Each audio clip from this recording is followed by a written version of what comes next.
Welcome to India next. ఈరోజు మనతో శ్రీ దివాకర్ సింగ్ రాజ్పుత్ గారు ఉన్నారు. Global business analyst and TEDx speaker, business coach. నమస్తే అండి. నమస్కారం అండి. మొదట మీ గురించి తెలియజేస్తారా?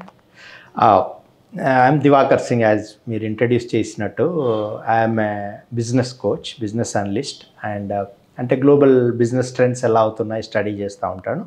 Apart I'm a TEDx speaker.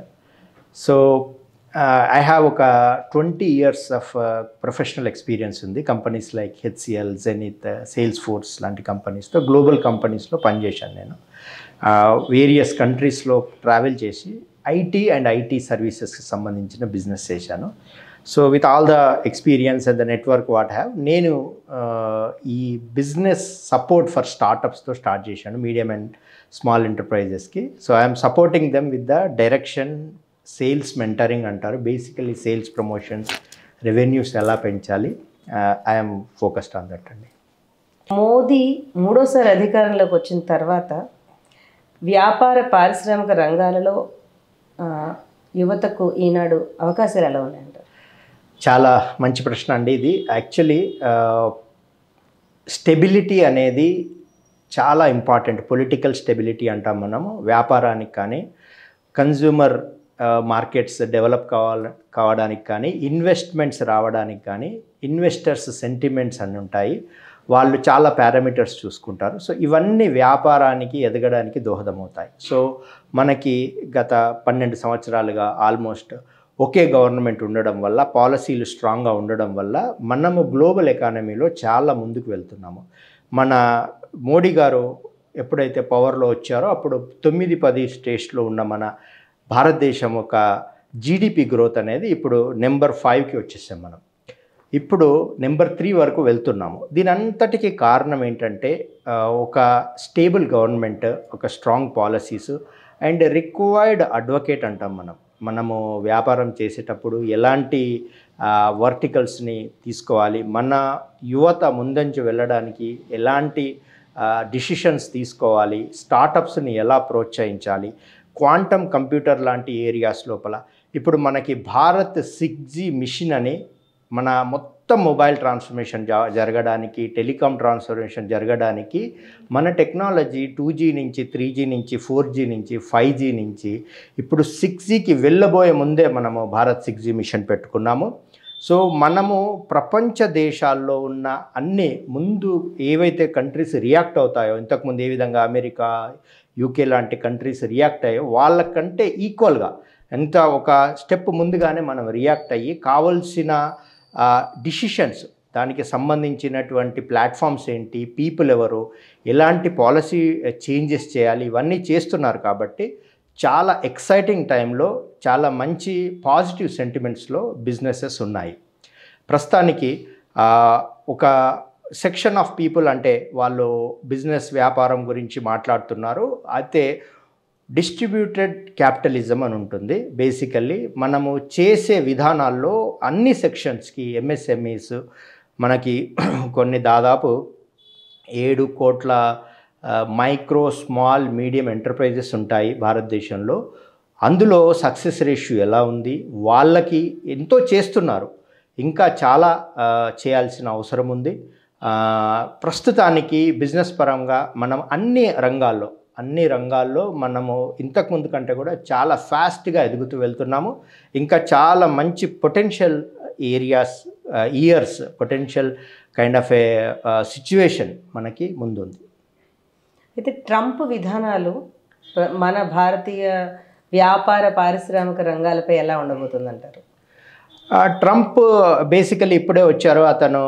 అతనికి ఇంతకుముందు ఉన్న డీప్ స్టేట్ వల్ల ఉన్న ఛాలెంజెస్, వాళ్ళ ఐడియాలజీకి ఉన్న విరుద్ధంగా ఉన్న వాటన్నిటి మీద అతను కొన్ని డిసిషన్స్ తీసుకుంటున్నారు.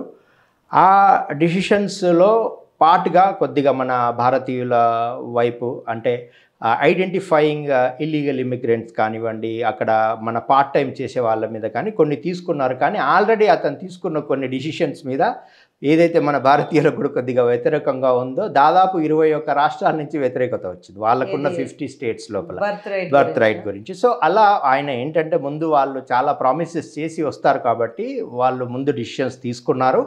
కానీ మోడీ గారికి మరియు ట్రంప్కి ఉన్న రిలేషన్షిప్, ఇండియన్స్ వైట్ హౌస్లో దాదాపు మనకి నెక్స్ట్ ప్రెసిడెంట్ లెవెల్లో వైస్ ప్రెసిడెంట్ లెవెల్ నుంచి మన వాళ్ళు ఉన్నారు అక్కడ. Vice president wife is from Andhra. So అలా కాకుండా డిసిషన్ మేకింగ్లో, అడ్వైజరీలో నాట్ ఓన్లీ తెలుగు వాళ్ళు, భారతదేశానికి సంబంధించిన చాలామంది ఉన్నారు. అండ్ వాళ్ళు ఒక గ్రోత్ ఇంజన్కి వాళ్ళు సపోర్ట్ చేస్తున్నారు, అడ్వైజరీ మెకానిజంలో ఉన్నారు. ఇంకొకటి ఏంటంటే మన వాళ్ళు అక్కడ వెళ్ళి ఇక్కడి నుంచి గత 30-35 సంవత్సరాలుగా ఈ ఐటీ పరంగా కానివ్వండి, డాక్టర్స్ కానివ్వండి, వెళ్ళి చాలా మంచి పేరు సంపాదించారు. చాలా వరకు ఇన్ఫ్లుయెన్స్ కూడా ఉంది. మన languages third largest spoken language Telugu వస్తుంది. సో కొన్ని ఏరియాస్లో మన ఉన్నారు కాబట్టి ఇక్కడ ఈ డిసిషన్స్ ఏదైతే కొద్దిగా H1Bల మీద కానీ వాటి మీద వెళ్తుందో అవి కూడా మళ్ళీ సరి అయిన పద్ధతిలో వచ్చే అవకాశాలు ఉన్నాయి. మన డెలిగేషన్ ఇంటర్నేషనల్ రిలేషన్షిప్స్ వాళ్ళు కూడా ఉన్నారు, మంచి మన మినిస్టర్ గారు ఉన్నారు. వీళ్ళందరూ they already initiated a conversation. So వాళ్ళు మనకు కావాల్సిన బెనిఫిట్ చూసుకుంటారు. మోదీ విధానాలు ముఖ్యంగా నిరుద్యోగ నివారణకు కానీ ఉద్యోగ కల్పనకు కానీ కరెక్ట్గా లేదు అని చాలామంది ఆర్థిక విశ్లేషకులు అంటూ ఉంటారు. సో దాని గురించి మీరేమంటారు? యాక్చువల్గా మీరు వ్యాపారం గురించి మొత్తం దేశానికి సంబంధించిన వ్యాపారాన్ని 3 విధాలుగా మనం సింప్లిఫై చేసి మాట్లాడుకోవాలనుకున్నప్పుడు 3 విధాలుగా చూడొచ్చు. ఒకటి స్టార్టప్ ఇండియా, ఇంకొకటి standup India which is already in very profitable mode, మూడోది స్టక్అప్ ఇండియా ఎక్కడైతే వీళ్ళు చేయాలనుకున్న వాళ్ళు ఆగిపోయారు. సో మోడీ గారు వాళ్ళ విధానాలు ఈ 3 డైరెక్షన్లో అందరికీ అనుగుణంగా తీసుకున్నారు. స్టార్టప్స్ని చాలా వరకు ప్రోత్సహించారు. మన దగ్గర మోడీ గారు వచ్చినప్పుడు 30,000 25,000 స్టార్టప్స్ ఉన్నది, ఈరోజు 1,60,000 స్టార్టప్స్లకు తీసుకొచ్చారు. స్టార్టప్ రెవల్యూషన్లో యంగ్స్టర్స్ కానీ సొసైటీస్ కానీ ఎప్పుడైతే ఎంప్లాయ్మెంట్ కోసమే వెంపర్లాడకుండా entrepreneurship itself is an employment అనే మైండ్ సెట్లో రావడం వల్ల మీకు ఏదైనా అభివృద్ధి చెందిన దేశాలు తీసుకుంటే అది అమెరికా కానీ ఎక్కడ ఎంట్రప్రినర్స్ చాలా ఎక్కువగా సక్సెస్ అయి ఉండి ఎక్కువ ఎంట్రప్రినరల్ మైండ్ సెట్ ఉంటుంది. సో ఒక యంగ్స్టర్స్కి ఒక డైరెక్షన్ ఇచ్చారు అతను. ఎస్టాబ్లిష్డ్ అయిన కంపెనీస్కి వాళ్ళకి బిజినెస్ గ్రోత్కి ఇంటర్నేషనల్గా వెళ్ళడానికి అక్కడికి కావాల్సిన పాలసీస్ తీసుకొచ్చారు. ఇప్పుడు మధ్యలో పెద్ద సెక్టర్ ఏదైతే ఎంఎస్ఎంఈస్ ఉన్నాయి, స్టక్అప్ అయిపోయి ఉన్నారు వీళ్ళు. అంటే ఇంతమంది 6,50,00,000 90,00,000 ఎంఎస్ఎంఈస్ అంటే ఒక చిన్న 1% ఫ్రూట్ వెండర్ దగ్గర నుంచి మొదలు పెడితే అన్ని రంగాల్లో చిన్న బిజినెస్లు చేసుకున్న వాళ్ళకి ముద్రా లోన్ అని ఒకటి తీసుకొచ్చి ఒక సెగ్మెంట్ వాళ్ళకు, మైక్రో సెగ్మెంట్ వాళ్ళకి. What is this Mudra loan చెప్తారా? Mudra loan to give the boost. ఈ చిన్న వాళ్ళకి డైలీ బిజినెసెస్కి డబ్బులు కావాల్సి వస్తుంటుంది, వాళ్ళకి చిన్న సపోర్ట్ ఉండడం వల్ల చాయ్ వాళ్ళ, ఫ్రూట్ వాళ్ళ, చిన్న చెప్పు, ఇంకా చాలా మనకి అది ఇప్పుడు మనం చెప్పే 7 కోట్లలో దాదాపు 6,30,40,00,000 ఈ మైక్రో సెగ్మెంట్కి సంబంధించిన వాళ్ళే. మైక్రో సెగ్మెంట్ అనేది చాలా పెద్ద సెగ్మెంట్. సో వాళ్ళని అడ్రస్ చేయడం కోసం వాళ్ళకి చిన్న అమౌంట్స్ 10,000, 20,000, 1,00,000, 2,00,000 వరకు వాళ్ళకు డబ్బులు ఇవ్వడం వల్ల వాళ్ళు వాళ్ళ వ్యాపారంలో కావలసిన లిక్విడిటీ, ఆపరేషనల్ మనీ దొరకడం వల్ల వాళ్ళకి డైలీ మళ్ళీ డబ్బు బయటికి తీసుకురావాల్సిన అవసరం ఉండదు. సో ఆ విధంగా ఒక ముద్రా లోన్ సిస్టమ్ తీసుకొని వచ్చి చాలామందికి సపోర్ట్ చేశారు. తర్వాత ఈ 3 డైరెక్షన్లలో కావలసిన విధానాలు తీసుకుంటున్నారు. అండ్ ఇప్పుడు మంచి డైరెక్షన్లో ముందుకు వెళ్తున్నారు ఆల్ డైరెక్షన్స్లో. మన స్టార్టప్స్లో కూడా సక్సెస్ రేషియో ఇంకా పెరగాల్సి ఉంది. మనము దాదాపు 10% సక్సెస్ రేషియోలో ఉన్నాము.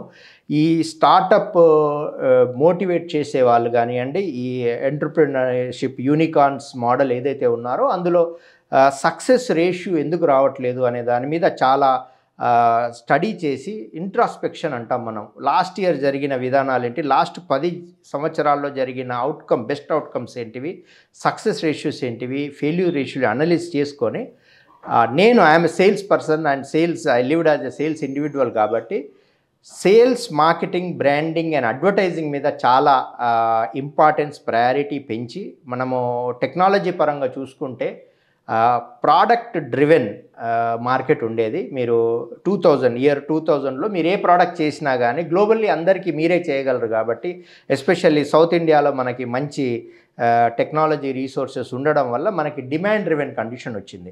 ఎప్పుడైతే డిమాండ్ డ్రివెన్ కండిషన్ ఉంటుందో మీరు ఎక్కువగా ప్రోడక్ట్ డెవలప్ చేసుకుంటే సరిపోతుంది. ఇప్పుడు 2018-19 నుంచి మనకి ప్రోడక్ట్ డ్రివెన్ కండిషన్ నుంచి ప్రాస్పెక్ట్ మార్కెట్ అంటాం. మీరు చాలా వివిధ డైనమిక్స్ తోటి అడ్వర్టైజ్మెంట్ ద్వారా, బిజినెస్ మార్కెటింగ్ ద్వారా వేరియస్ విధానాలు, ఇప్పుడు ఎన్ని యూట్యూబ్ ఛానల్స్ ఇవన్నీ వస్తున్నాయి. వీళ్ళన్నింటినీ సరిగ్గా లోకల్ ఇన్ఫ్లుయెన్సర్ ద్వారా రీచ్ అయ్యి మీరు ప్రమోట్ చేసుకోగలిగితే మీరు ముందుకు మీ ప్రోడక్ట్ ముందుకు వెళ్తూ ఉంటేనే మీ ప్రోడక్ట్ షేపప్ అవుతుంది. మీరు ప్రోడక్ట్ ఉంది కదా అని ఏదైనా బిజినెస్ వస్తుంది అనుకుంటే, నేను ఒక ఎగ్జాంపుల్ కోట్ చేస్తాను ఎప్పుడు. మనకి చాట్ జీపీటీ అని ఒక ఏఐ టూల్ రిలీజ్ చేశారు. ఈ చాట్ జీపీటీ ఏదైతే ఇన్ఫర్మేషన్ కొలేట్ చేసి మనకు అవుట్కమ్ ఇస్తుందో ఇదంతా గూగుల్, మైక్రోసాఫ్ట్ లాంటి కంపెనీలు రిలీజ్ చేస్తాయని అందరం వెయిట్ చేస్తూ ఉన్నాం. ఎందుకంటే వాళ్ళు పెద్ద కంపెనీలు, వాళ్ళ ఫ్యూచర్ డెవలప్మెంట్కి చాలామంది ఇన్వెస్ట్మెంట్ కూడా చేశారు, వీళ్ళు కొత్త విధానాలతో వస్తారని. అయితే ఒక Sam Altman ChatGPT CEO అతను తొందరగా ఈ ప్రోడక్ట్ని క్రియేట్ చేసి మార్కెట్లో విడిచేసి, అప్పటికి వీళ్ళు రెడీగా ఉన్నారు కానీ వాళ్ళు మార్కెట్కి వెళ్ళలేదు. ఇతను మార్కెట్కి వెళ్ళే వరకు ముందు ఎర్లీ బర్డ్ అడ్వాంటేజ్ అంటాం. ఎర్లీ అడ్వాంటేజ్ వల్ల ఈరోజు మనకి ఓపెన్ ఏఐ అనే కంపెనీ నెంబర్ 1 AI కంపెనీ లాగా మారిపోయింది. సో ఎప్పుడు కూడా మీ దగ్గర ప్రోడక్ట్ కానీ సర్వీసెస్ కానీ ఉన్నప్పుడు మీరు చాలా ఫాస్ట్గా మార్కెట్కి తీసుకొని వెళ్ళి కన్జ్యూమర్స్కి కన్విన్స్ చేసి వాళ్ళకి ఏ విధంగా ఉందో తెలుసుకోవాలి. అంటే ఈ పారామీటర్స్ మీద కొద్దిగా బిజినెస్ సెక్టార్స్ వర్క్ చేస్తే మనకి మన దగ్గర నుంచి గ్లోబల్ బ్రాండ్స్ లేవు. మనము ఎప్పుడు కూడా లోకల్ హీరోస్ లాగానే ఉండిపోయాము. లార్జెస్ట్ ఇండియన్ బ్రాండ్ మీరు రిలయన్స్ తీసుకుంటే maximum it contributes to India business. ఇప్పుడు వాళ్ళు వార్నర్ బ్రదర్స్ వెళ్ళి ఇప్పుడు క్రిప్టో కాయిన్ వరకు వెళ్ళారు ముఖేష్ గారు. మొన్న రీసెంట్గా జియో క్రిప్టో కాయిన్ లాంచ్ చేస్తున్నారు. సో ఇప్పుడు global market, global money, global visibility మొత్తం ఉన్న 200 దేశాల్లో మన బిజినెస్ని విస్తరించే యాటిట్యూడ్ తోటి ఇప్పుడు కంపెనీస్ రావాల్సిన అవసరం ఉంది. మన తెలుగు రాష్ట్రాలు, మన 2 తెలుగు రాష్ట్రాలలో వ్యాపార రంగం ఎలా ఉండబోతుంది?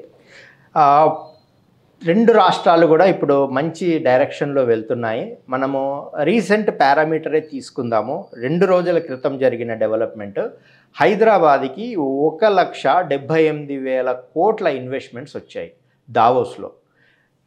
దావోస్లో వరల్డ్ ఎకనామిక్ ఫోరంలో అన్ని లార్జ్ కంట్రీస్కి సంబంధించిన large company representatives, political representatives, economist ఒక నెక్స్ట్ సంవత్సరంలో జరగబోయే మార్పుల గురించి మాట్లాడుకుంటారు, అనలైజ్ చేసుకుంటారు. లాస్ట్ ఇయర్ జరిగిన మెట్రిక్స్ ఏంటివి అనేవి డిస్కస్ చేసుకుంటారు. అలాంటి ఫోరంలో వెళ్ళి మన రేవంత్ రెడ్డి గారు చాలా అగ్రెసివ్గా ప్రజెంట్ చేసుకొని ప్రీవియస్గా మనకు జరిగిన డెవలప్మెంట్ అన్నిటిని చూపించుకొని హీ గాట్ దాదాపు 1,78,000 కోట్లు. దావోస్ విజిట్ వల్ల 2 రాష్ట్రాల్లో పెట్టుబడులు పెరుగుతాయంటారా? ఇది నేను హైదరాబాద్ సెక్షన్ ఇప్పుడు చెప్తున్నాను. ఇప్పుడు ఆంధ్రాకి ఏమైందంటే ఎప్పుడు కూడా ఈ ఇన్వెస్ట్మెంట్ ప్రాసెస్, మీ అందరికీ సేల్స్ ప్రాసెస్ గురించి తెలిసి ఉంటుంది. ముందు మీరు మీ స్ట్రెంగ్స్ అనేటివి డెమాన్స్ట్రేట్ చేస్తారు. నా దగ్గర ఇలాంటి రీసోర్సెస్ ఉన్నారు, మా దగ్గర ఇలాంటి పాలసీలు ఉన్నాయి, ఇలాంటి కంపెనీస్ ఆల్రెడీ వచ్చి ఉన్నాయని చూపిస్తారు. సో వాళ్ళు కొద్దిగా టైం తీసుకుంటారు. సో ఇది మనకి దాదాపు గత 7-8 సంవత్సరాలుగా కేటీఆర్ గారు ముందుకు తీసుకెళ్లారు. అదే పరంగా లాస్ట్ ఇయర్ కూడా వెళ్ళారు. సో ఇప్పుడు లీవరేజింగ్ ఎఫర్ట్ అంటాము, క్యాస్కేడింగ్ ఎఫర్ట్ అంటాం. మనం ఒక ఎఫర్ట్ జరిగిన దాని మీద బిల్డప్ అవుతూ ఉంటుంది, పైప్ లైన్ బిల్డప్ అవుతుంది. సో ఈ అడ్వాంటేజ్ మనకు ఉండడం వల్ల మనకి 1,78,000 కోట్లు వచ్చాయి, లక్షల కోట్లు వచ్చాయి. కానీ మనకి ఆంధ్రప్రదేశ్కి ఏమైందంటే ఈ లీవరేజింగ్ ఎఫర్ట్ లాస్ట్ 5-6 ఇయర్స్ వాళ్ళు అగ్రెసివ్గా అక్కడ ప్రజెంట్ చేసుకోకపోవడం వల్ల వాళ్ళకు రాలేదు, వాళ్ళకు కొద్దిగా తక్కువ వచ్చాయి. కానీ ఆంధ్రప్రదేశ్కి ఒక పెద్ద అడ్వాంటేజ్ ఉందండి. మీకు ఏపీలో ఉన్నన్ని రీసోర్సెస్ చాలా తక్కువ రాష్ట్రాల్లో ఉన్నాయి. ఖనిజ వనరులు అంటాం మనము, వాటర్, కోస్టల్ క్యారిడార్ అంటాం మనము. వాళ్ళకి లాజిస్టిక్స్కి సంబంధించింది మనది వైజాగ్ కానివ్వండి, పోర్ట్స్ కానివ్వండి, it will become certain guide line for entire, even మనకి రోడ్ ట్రాన్స్పోర్ట్ కానివ్వండి, రైల్ ట్రాన్స్పోర్ట్, లాజిస్టిక్స్ సంబంధించిన చాలా ఫెసిలిటీస్ ఉన్నాయి. వాటి ద్వారా వాళ్ళకి పెద్ద ఇన్వెస్ట్మెంట్స్ వస్తున్నాయి. ఇప్పుడు ఆయిల్ ONGC ఉంది, HPCL ఉంది, BPCL, ఇవన్నీ ఇలాంటి లార్జ్ సెక్టర్స్ వాళ్ళు ఇన్వెస్ట్మెంట్ పెట్టడమే 10,000, 20,000 కోట్లలో, 1,00,000 కోట్లలో పెడతారు. అలాంటి వనరులు ఉన్న రాష్ట్రం అది. సో వాళ్ళకి దావోస్ ఓకే, ఇప్పుడు కొద్దిగా తక్కువ వచ్చి ఉండొచ్చు, కానీ వాళ్ళకున్న పొటెన్షియల్కి ఈసారి అతను చంద్రబాబు గారు మొత్తం ప్లాట్ఫామ్ కనెక్షన్స్ పెట్టొచ్చారు. నెక్స్ట్ ఇయర్ కల్లా వాళ్ళు కూడా అందపుచ్చుకొని ముందుకు వస్తారు వాళ్ళు కూడా. సో 2 రాష్ట్రాలకి వ్యాపార పరంగా మనము గ్లోబల్ సైన్స్ చూస్తే, గ్లోబల్ ప్రకారంగా చూసినా కానీ మనకు ఒక మంచి పాజిటివ్ సెంటిమెంట్ కనిపిస్తుంది. స్టేబుల్ గవర్నమెంట్స్ ఉన్నాయి, పాలసీస్ కరెక్ట్గా ఉన్నాయి, అన్నీ ముందుకు వెళ్తున్నాయి. కాబట్టి మనము ఇండస్ట్రీ గ్రోత్ అనేది కొద్దిగా ఎక్కువగానే ఎక్స్పెక్ట్ చేసుకోవచ్చు 2025లో. సో ముఖ్యంగా మనకి వలసలు యూపీ, బీహార్, అస్సాం ఇక్కడి నుంచి వలస వచ్చి జీవనోపాధి చేసుకునే ప్రజలు ఎక్కువ మంది ఉన్నారు. సో దీని ప్రభావం ఏమైనా ఇక్కడ లోకల్ పీపుల్ మీద ఏమైనా ఉంటుందంటారు? అంటే యాక్చువల్గా మనకు లోకల్ సెంటిమెంట్స్ చూస్తే కూడా మన దగ్గర కొద్దిగా బ్లూ కాలర్ వర్క్ చేయడానికి లోకల్గా ఆంధ్ర పీపుల్ కానివ్వండి, తెలంగాణ పీపుల్ కానీ ఇంట్రెస్ట్ చూపించరు. వాళ్ళు అక్కడి నుంచి వాళ్ళకి మైగ్రేషన్ వచ్చేసి ఇక్కడ ఆల్ కన్స్ట్రక్షన్ నుంచి మొదలు పెడితే ఆల్ బ్లూ కాలర్ వర్క్స్లో మనం ఎంబ్రేస్ చేసాము. ఇక్కడ ఎస్టాబ్లిష్మెంట్ అయింది. ఎస్పెషల్లీ హైదరాబాద్ లాంటి సిటీ ఇట్స్ అ కాస్మోపాలిటన్, మనం మినీ ఇండియా కూడా అని ఉండొచ్చు. అన్ని రాష్ట్రాల వాళ్ళు దాదాపు 35 లక్షల 40 లక్షల మంది వేరియస్ కమ్యూనిటీస్ వాళ్ళు హైదరాబాద్ను ఓన్ చేసుకొని ఇక్కడ ఉంటున్నారు. సో వాళ్ళందరికీ కనెక్షన్స్ ఉంటాయి, వాళ్ళందరికీ రిలేషన్షిప్స్ ఉంటాయి, కాబట్టి వాళ్ళు వస్తున్నారు. ఇప్పుడు ఒక డెవలప్మెంట్ ఏం జరిగిందనంటే యూపీలో కూడా వాళ్ళు కూడా $1 ట్రిలియన్ ఎకానమీ అని చెప్పి మ్యాసివ్ కన్స్ట్రక్షన్స్ చేస్తున్నారు. సో మైగ్రేషన్ కూడా తగ్గే అవకాశం ఉంది. ఇప్పుడు మెచ్యూరిటీ కూడా చాలా పెరిగింది. India is a developing economy అని తెలిసిపోయింది. చాలామంది ఐఐటీస్ నుంచి కూడా ఇంతకుముందు 250 మంది బయటికి వస్తే 3-4 భారతదేశంలో ఉండేవాళ్ళు, 235 మంది వేరే దేశాలకు వెళ్ళేవాళ్ళు. కానీ ఇప్పుడు చాలా శాతం మంది ఇండియాలోనే స్టార్టప్స్లో వచ్చేస్తున్నారు, ఇండియన్ కంపెనీస్లోనే ఉండిపోతున్నారు. సో ఈ విధమైనటువంటి పాజిటివ్ హోప్ అని క్రియేట్ అయి ఉంది మార్కెట్లో. సో ఎక్కడికక్కడ ఎంప్లాయబిలిటీ పెరిగే అవకాశాలు ఉన్నాయి. మంచి సిచ్యువేషన్ ఉంది. ఈ మైగ్రేషన్ అనేది మనం ఆపలేము. It's in India. మనకి constitution anybody can go, anybody can work anywhere. మనకి వాళ్ళకు టాలెంట్ ఉండి లో ప్రైస్లో వస్తే ఏ బిజినెస్ మ్యాన్ అయినా ఇన్వైట్ చేసుకొని నచ్చితే వాళ్ళు బిల్డప్ చేసుకుంటారు, వాళ్ళ టీమ్స్ పెంచుకుంటారు. సో అలా ఏం లేదు, మనం ఎక్కడికన్నా వెళ్ళొచ్చు, ఎక్కడి వాళ్ళన్నా ఇక్కడ వచ్చి కావచ్చు. కానీ 2 రాష్ట్రాలకు ఇప్పుడు యాజ్ ఆఫ్ నౌ బిజినెస్ పరంగా ఫ్రేమ్వర్క్ చాలా పాజిటివ్గా ఉంది. పూర్తిగా దేశం మొత్తంలో చూస్తే రియల్ ఎస్టేట్ రంగం కొంచెం డౌన్ఫాల్లోనే ఉందంటారు. ప్రస్తుతం హైదరాబాద్ రియల్ ఎస్టేట్ సంగతి ఏంటంటారు? హైదరాబాద్ రియల్ ఎస్టేట్ ఇప్పుడు రీసెంట్గా జరిగిన డెవలప్మెంట్స్ని చూసుకుంటే జనవరి నుంచి డిసెంబర్ నుంచి నేను రియల్ ఎస్టేట్ సేల్స్ వాళ్ళతో కూడా పనిచేస్తూ ఉంటాను యాజ్ అ కన్సల్టెంట్. అయితే positive response for their campaigns. డిసెంబర్లో చాలా ఈవెంట్స్ పెట్టుకుంటారు, కన్జ్యూమర్స్ ఫేసింగ్ వాళ్ళ ప్రోడక్ట్ని డిస్ప్లే చేయడము, చాలా ఈవెంట్స్ పెట్టి వాళ్ళు ఏదైతే లీడ్ జనరేట్ చేశారో వాటన్నిటికీ పాజిటివ్ రెస్పాన్స్ వస్తుంది. అయితే ఇప్పుడు ఒక Hyderabad real estate, India real ఎస్టేట్కి ఒక మంచి పాజిటివ్ ట్రెండ్, అంటే అది పాజిటివ్ నెగిటివ్ రెండు కలిసి ఉంటుంది. దాంట్లో డాలర్ ఎప్పుడైతే వాల్యూ పెరుగుతుందో మన ఎన్ఆర్ఐకి ఇండియాలో ఇన్వెస్ట్ చేయడం ఈజీ అయిపోతుంది. సో వాళ్ళు ఈజీగా ఇక్కడ ఇన్వెస్ట్ చేసి హైయెస్ట్ రిటర్న్స్ తీసుకోవచ్చు. సో ఇప్పుడు అక్కడ ట్రంప్ గారు రావడం వల్ల పాజిటివ్ సెంటిమెంట్ తోటి డాలర్ పాజిటివ్ సెంటిమెంట్ పెరుగుతుంది. దానివల్ల మన డాలర్ ఎర్నింగ్, మన ఎన్ఆర్ఐ కెపాసిటీ డాలర్ ఎర్నింగ్ ఎక్కువ ఉంది కాబట్టి మనకి ఇక్కడ ఇన్వెస్ట్మెంట్స్ వస్తాయి. దానికి కరెక్ట్గానే మన లగ్జరీ సెగ్మెంట్ 7 to 9% గ్రోత్ చూపించింది. హైదరాబాద్ అంటే ఇప్పుడు ఒక లగ్జరీ సెగ్మెంట్కి ఐకాన్గా మారింది. రీసెంట్ రిపోర్ట్స్లో మీకు నైట్ ఫ్రాంక్ అని సిఐఐ వీళ్ళు ఇంటర్నేషనల్ రిపోర్ట్స్ ఏది ఇచ్చినా కానీ వీఆర్ కమింగ్ 1, 2, 3 పొజిషన్స్లో వస్తున్నాము బెస్ట్ సిటీ ఫర్. అంటే దీనికి కావలసిన రిక్వైర్మెంట్స్ ఏమున్నాయని అన్నీ మన దగ్గర ఉన్నాయి. బేసికల్లీ ఒక వ్యాపారం కోసం ఎవరన్నా ఎక్స్పాన్షన్కి రావాలి అనుకుంటే వాళ్ళకి ఇన్ఫ్రాస్ట్రక్చర్ ఉండాలి, బేసికల్లీ వాతావరణం ఉండాలి, వాళ్ళకి cosmopolitan kind of a psychology ఉండాలంటే మేము రాగానే ఎవరు వచ్చినా ఎంబ్రేస్ చేసుకునే ఒక కండిషన్ ఉండాలి. ఇవన్నీ హైదరాబాద్కి ఉన్నాయి. ఇంకొకటి మనకి పెద్ద అడ్వాంటేజ్ అంటే 2004లో చంద్రబాబు గారు ఐడియా చేసి 14 నుంచో మనం ఓఆర్ఆర్ని వాడడం మొదలుపెట్టాం యాక్చువల్లీ. సో ఎంత 16 ఆ టైంలో ఓఆర్ఆర్ అనేది చాలా విజన్తో తీసుకున్న ఐడియా. అది ఒక 166 కిలోమీటర్లను అన్ని డిస్ట్రిక్ట్లను కలుపుతూ తీసుకున్నది నిర్ణయం. ఇప్పుడు ఓఆర్ఆర్కి నెక్స్ట్ లెవెల్గా రీజనల్ రింగ్ రోడ్ అనేసి ఆర్ఆర్ 380 కిలోమీటర్లు. అంటే ఒక రాష్ట్రంలో ఉన్న రూరల్ అర్బన్ పర్సంటేజ్ తీసుకుంటే 60% రూరల్ అర్బన్ కనెక్ట్ ఈ ఆర్ఆర్ఆర్ ఓఆర్ఆర్ కలుపుతున్నాయి. దాని తర్వాత వీటి మధ్యలో రేడియల్ రోడ్స్ వేసి, so it's kind of an investors paradise for any ఎంత ఎక్స్పాన్షన్ ఉన్న సిచ్యువేషన్లో మీరు రియల్ ఎస్టేట్ ప్రాజెక్ట్స్ చేసుకుంటే అయ్యే డెవలప్మెంట్స్ ఏ ఆర్టిఫిషియల్ ఇంటెలిజెన్స్ వల్ల కానివ్వండి, డాలర్ వాల్యూ వల్ల కానివ్వండి, Hyderabad IT, pharma, health care transformation జరిగే చేంజెస్ కానివ్వండి, మ్యానుఫ్యాక్చరింగ్ మనకి రీసెంట్గా సన్ పెట్రోకెమికల్స్ అని చెప్పేసి ఒక ఆయిల్ ఇండస్ట్రీ వచ్చింది ఫస్ట్. అంటే మనకి ఎనర్జీ సెగ్మెంట్లో ఇన్వెస్ట్మెంట్ రావడము, హైడ్రోజన్ ఇండస్ట్రీస్ రావడము, రీటైల్ రావడము, మ్యానుఫ్యాక్చరింగ్ రావడం, ఇవన్నీ ఆల్ వర్టికల్స్ ఓపెన్ అవుతున్నాయి. కాబట్టి ఇక్కడ వ్యాపార